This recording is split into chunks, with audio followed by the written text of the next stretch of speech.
body shapes. Because we are, I wouldn't say the stereotype, we are the regular girls. By regular girls is I worked with a lot of models over the years, and they probably the same size, like, round wise, but because they're taller, the proportion changes. There are also other things that you have just doesn't work with the general proportions. For example, like, she's known for her chest. I'm sorry. It's true. We're hiding it, but you can see there's quite some volume. And for me, the issue I have is I'm an overall girl, which means I have the proportion. If I increase in weight, it gets spread head to toe. The proportion-wise, I think it's good, but then for me, it's like, okay, how do I get very thin legs? How do I get really thin arms, which doesn't work because I have. too. It's all hidden behind the dress. It's because the dress. Okay. Yeah. No, just because we also have Canadian standards. We also have to admit too, North American standards are more accepting in terms of shapes these days. One of the probably the most accepting. Because when we were in Milan, people are super thin.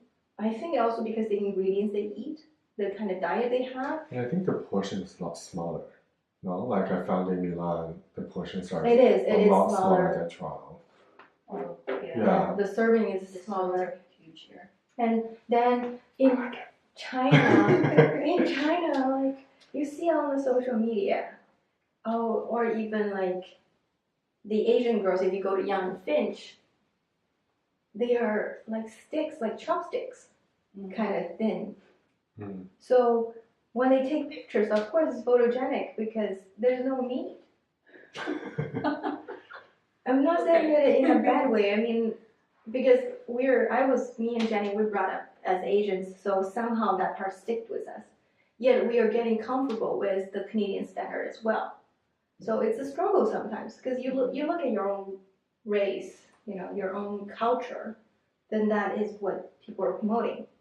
Then you're a part of something else that is also your culture, and people are saying it's okay to have shape, it's okay to have curves. And how do we deal with it? What's your method of dealing with it? For me, coming from a Caribbean background, curves are celebrated. Oh, that's good. So yeah. I think I would actually fall on maybe the smaller spectrum of this. But I completely understand what you're saying in terms of here. I think for me it's more the reverse. So it's maybe a bit more toned down. So I guess I would fall more in towards a standard Canadian. But like I said, the more curves you have, the better. And most people I would find from my background would celebrate that. So I, that hourglass figure, that's the ideal for us. And I found before, and I still do. I mean, I dress to be able to show off my curves a little bit more. I have a love-hate relationship with my breasts because my smaller bottom half makes them really large. So I will, depending on my mood and depending on where I'm going, either play it up or downplay it. So my experience with it, I guess, I don't try and stick or get to that very thin figure because it's not going to happen with me. My curves are there and they're not going nowhere. So, but I guess it's really just depending on the situation and what I'm trying to accomplish at that particular time, whether or not I really play my curves or not. But I think it's just about you, how comfortable you are with it. Yeah, I think it's how it's about you, it's about yourself, how comfortable you are in whichever form you are. Whenever I think we know each other for many years, and I've always been thin. Yeah, I've always been I've always wanted curves. Or something. Meat. Did you try workout or did you try anything more or I do. I feel like over the years I've definitely gained a little bit more weight than I used to be a stick, right? Yeah, I remember You remember me being just. Yeah, you were wearing skin and bones. And Uggs were on the doll, with. Let's forget about Uggs. Okay. Yeah, the good old days. The good old days. Yeah, like, but you know, like with the Canadian standard, like it's more people are more athletic, or men are more built, Macho, yeah. right? So I definitely try to achieve that, but then my body, you know, can only go so far. Do you get like sick, uncomfortable if you eat too much or you work out too much? No, like I'm someone that actually likes to work out, so I try to do that about 2 times a week. So muscles just don't come easy for you. Muscles don't come easy for me, and like gaining 1 single pound means I have to eat a lot more. So jealous. So jealous. Are we all jealous? Yes. We're very expensive to begin with. Yeah. So when back to the chest, the thing is, whenever I see girls with darker skin with really full bodies, all I'm thinking is like, how much did they have to eat to achieve it? You know, like to what extent that they will think, okay, it's time to maybe, you know, work out a little. So that's not in the culture, right? Not as much. Because on runways, like for example, the really famous black pearls, like all those supermodels, and they are super thin, right? I think it has a lot to do, like for the curvy figure, I think that's more genetic. You can definitely do it with like workouts and things like that. It's harder to do, but in terms of like the super thin, it would be somewhat backgroundish, like your background, but I don't think personally, just by my family and like my, it's not as common to just have someone who's very like thin. I think it's a lot of this like genetics. Yeah. Can I say that word for a second? Yeah. Yeah, like some people are just born to be a little bit bigger, and they can eat like small, teeny tiny portions, but they still remain that size. Or you know, or they really have to go on a strict diet to lose weight, or and like maybe extra workout and stuff. But then some people, like some like supermodels like Jordan Dunn, like she's really skinny, but then she eats a lot. And so it has to be given, like it has to be handed to them to work that career closely. Yeah. Then you can still achieve the body type that you desire. Yeah, with so much. Yeah, it depends on like where you're trying to get, where you're starting off from, and how much work you're really willing to put into it. I can't get to that stick thin. It's just, unless I go through a whole surgery process, like that's not gonna happen for me. So it's good to be in Canada, Jenny. Oh yeah, definitely. So we can eat more. Oh yeah, I think I actually eat healthier here. Really? Like a lot of salad and like pasta and stuff, less oily or greasy, as opposed to at home, I guess. So you mean opposed to your mom's cooking, or just eating out? Just eating out in general. My mom actually cooks pretty healthy, but whenever you eat out, there's barely any healthy options. Whereas here, it's a lot of like salad places. Yeah, and I feel like here people are more accepting of different body types and images. So I just feel much more comfortable to be myself.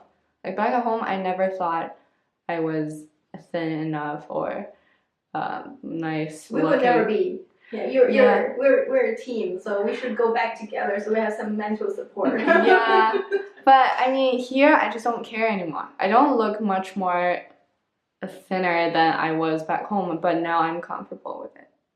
Whereas at home I was constantly comparing myself to images in media or something. Do you think it's a unconscious thing, or it's also because people around you always talk about it? Like I didn't spend enough time in China for the past many years. We didn't spend. We were in Europe. Like European people are thin. I think girls in Milan are thin also because they smoke a lot. Everybody smokes in Milan, in Paris as well. And Definitely. but in China, do you think it's also because people who we hang out with, they always compare? Yeah, definitely. People talk about a person's thinness or fatness a lot more. Like whenever you meet your family member for maybe the first time in a month, the first thing they always say is, "Oh, you got thinner or you got fatter." Like it's definitely the first thing that they say. Yeah. Yeah, and then people are always talking about it. So you just feel so pressured if you gain a little weight or if you don't look exactly stick thin. So what about in the Caribbean culture? Like when we met, I really think you dropped size, but you said you got more hip. Yeah. So like if in the Caribbean culture, is that good to hear people say, "Oh, you got, you know, more weight," or do they specifically have to say, "Oh, you got more curvy," like you got curvier? Yeah. Well, it's a two-edged sword. It Uh, is because you'll have certain people that will, like I said, curves are kind of embraced. So if you are a little bigger, it's really not that big a deal. But then if you, what I find, I should move to the Caribbean, and you can move to China. We'll be like the perfect. In Europe, I'm not perfect, but I'm. European guys are also very fit. I'm very average in Europe. Yeah. Not like in But I'm China. very Canadian thin. Yeah. Which is good. Mm. so I've gone back home with family members, and like the first thing out of their mouth is legit. How do I say it? Oh, you get big, so so in terms of you gain weight. So So how did they say it again? like how you get big, so like how How you? Oh, that's the way how yeah how you get big. So like Oh. how you get big? So. so pretty much just like immediately you've gained weight. And for us it's like because we're more My heart confident, dropped. right? But my heart dropped. Exactly, because we're like So I was right if I did think you would drop weight, or if even just I think you look good as if you dropped weight. To your mind, as a Canadian raised kid, it's good. it's good. Okay. But But to them, it's a compliment if they say you look good means you gain weight. it really it can because I'm speaking more generally towards like my family. Yeah. Most people in my family are on the bigger side. Okay. So when we come back home, we're more on the thinner side. So if they haven't seen us in a while and we have gained weight, it's kind of like the first thing they pick up on. It's not Okay. meant as like a Good or bad. It's good just or they bad, notice. just they've noticed. Okay. Yeah. I think overall, like the world's becoming, like maybe it's just what I see, but I feel like the world is becoming a little bit thinner over the years, like with more, you know, like. You spent 2 years in Europe. You still have the No, London standard. I know, but even like, you know, being spending time away from Canada and then coming back to Canada, like Canadian, like the standard is thinner now. Yes, Like it is. than before. Like when I was growing up, the standard was like macho, right? Like big, the bigger the better. They only hire models with like, you know, I don't know exactly in inches, but like, you know, a bigger build. But then now we're seeing more agencies hiring models like that are like me or even You mean for men? yeah, Yeah. or even thinner. So I think like I guess it's a good thing to me. I don't have to change too much to fit the. We'll see you next time, and you probably will still be the same. So, you know, as young as thin.